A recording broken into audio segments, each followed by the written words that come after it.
So, in the bit of spare time I've got left in my work week, I chipped away at Kona, an interactive thriller from the French-Canadian developer Parabole.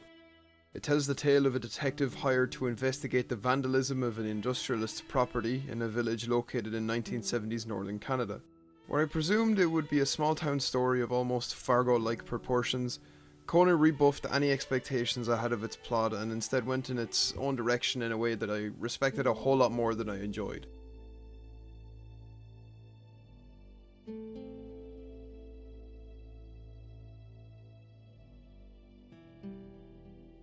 Kona plays itself as a straightforward detective story in its opening hour.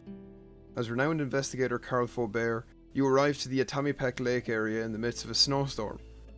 Arranged to meet a wealthy industrialist who's had a rocky relationship with the locals, it's clear that you've arrived at the aftermath of some tragic events involving your client and missing townsfolk. Despite the entire town being deserted, you can't help but feel you're not alone.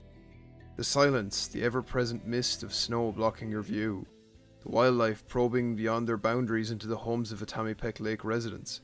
These pieces form the sinister atmosphere that carries through the whole game well, but is at times marred by Kona's attempts to modernise the adventure game genre with its survival mechanics. Being northern Canada, the elements of weather and wildlife come into view as you hoard items like matches, cigarettes and medical supplies to keep your temperature and mental state meters up. These play into solving a big design challenge that Kona presents. For such a large world, they work in tandem with the subtle pathways of paw prints and trails that guide you from one location to the next in a very smart way by limiting your ability to roam without killing that feeling of exploration. However, as smart of an idea as it is, it matters little when regular reminders from the narrator kill any momentum won from story beats. One moment you're uncovering a revelation that puts a character's arc into clarity, and the next you're being told Carl's toes are going numb. It's a sort of disconnect that damages Kona's ability to create a consistently immersive narrative, and, well, that's all Kona really has going for it.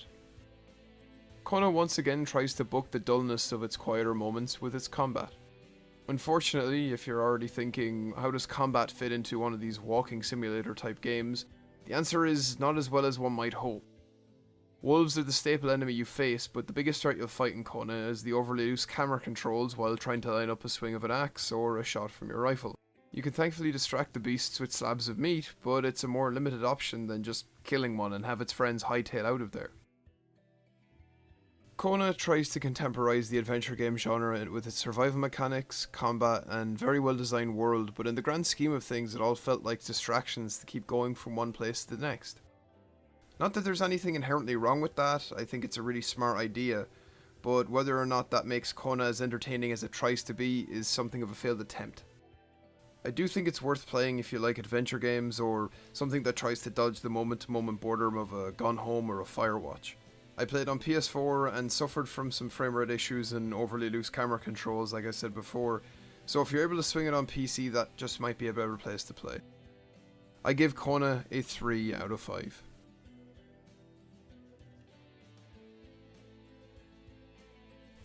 Hey guys, thanks very much for watching. We got plenty of stuff coming out this week. We got Luke's Yakuza Kiwami video coming out hopefully Thursday or Friday. And then sometime over the weekend we're going to have a video on Mario vs. Rabbids Kingdom Battle, as it were, coming out. So keep an eye out for that stuff, and hey, thanks again for watching.